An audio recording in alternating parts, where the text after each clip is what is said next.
It's very cold here in Southern California, which is crazy because I really love my time in England when it was really fucking cold.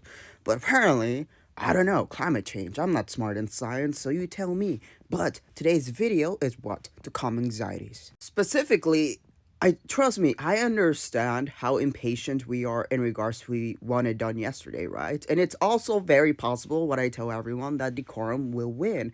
However, we have no choice but to pressure and just wait until the inauguration. Hopefully it's done before the inauguration, but that's when we know whether the party has failed us or not. Something that I learned in CBT, so cognitive behavioral therapy, shout out to the UK because the only reason I got it was because of universal healthcare. I learned that when you have an opinion of something, it gives you anxiety, right? But if that's not based on fact, then your anxiety is based on an idea of a fact that can be proven as untrue. That anxiety being that he will be inaugurated on the 20th. We don't know until the 20th, right? What a follower told me basically summed up what I've been saying. Unprecedented crimes, unprecedented times warrant unprecedented lawful justice. And we truly have to kind of reposition ourselves because we don't have the security clearance. We don't have the right to know this information. And I really have to check myself because it's true. And while it's really hard to trust that a party that has failed us in the past, and not all the time, but it has chosen decorum instead of actually doing resolve. Roe versus Wade, they're not gonna move it, they're not gonna overturn it, they said so themselves, and then look where we are. But the reality is that there was so much ambiguity before the election as regard to Amendment 14, Section 3. Why? Because the courts are so politicized. As I've said before, like the only reason they have powers is because Congress used Federalist 78 through 83 of the Federalist Papers, which can be argued to not have weight.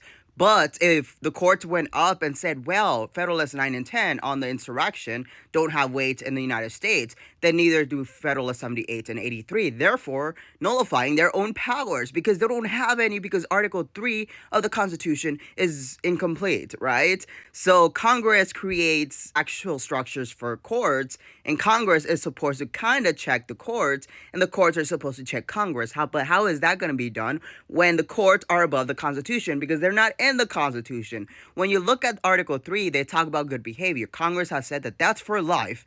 Federalist 78 says that is as long as they are in alignment with the Constitution. That means that once they fuck up, they should be removed. But Congress is like, no, I'm going to reshape that and say it's for life, right?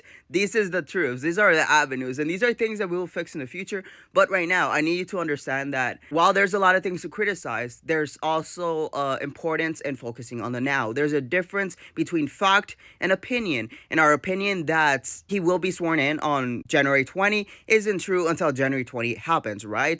Thankfully, I took CBT, and that really allowed for me to really cultivate the difference between my opinion and fact, because if you just focus on your opinion, it drives you crazy. When that opinion is based on fact and actually the powers that you yourself have control over, then you can actually do something. Like I'm doing something here, like you're doing something here, you're engaging, you're sharing, all of that we can do, right? But we cannot do jobs that the government has, unfortunately. But we have to kind of just pull our weight and where we can, pressure them and hope that it's enough. If it's not enough, then we have to see how it goes. But we really cannot go wild until January 20 because that's the lawful end to the social contract. So really, we just gotta wait. Obviously pressure because we shouldn't be silent, because when we trust that the party has a willingness, that's when it fails us. So we cannot be silent. However, know that the delay or timing doesn't matter as long as it happens because it's unprecedented. It requires unprecedented justice. But know that although it's very complicated to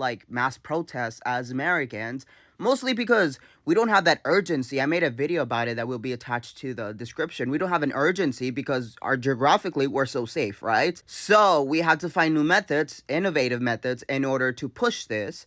And there's been great things like petitions that you sign up and then it sends it over. I'm not tech smart. I have my own niche. I stay in my lanes, right? But we've all been contributing to this campaign of saving a contract, right? So we can just do what we can, do the little that we can, do as much as we can, but within our actual capabilities, and together hope that we creates enough of an impact that it actually forces action, because that's all we can do. And again, the fact that he will be sworn in on January 20 is an opinion. We have to wait until it's a fact.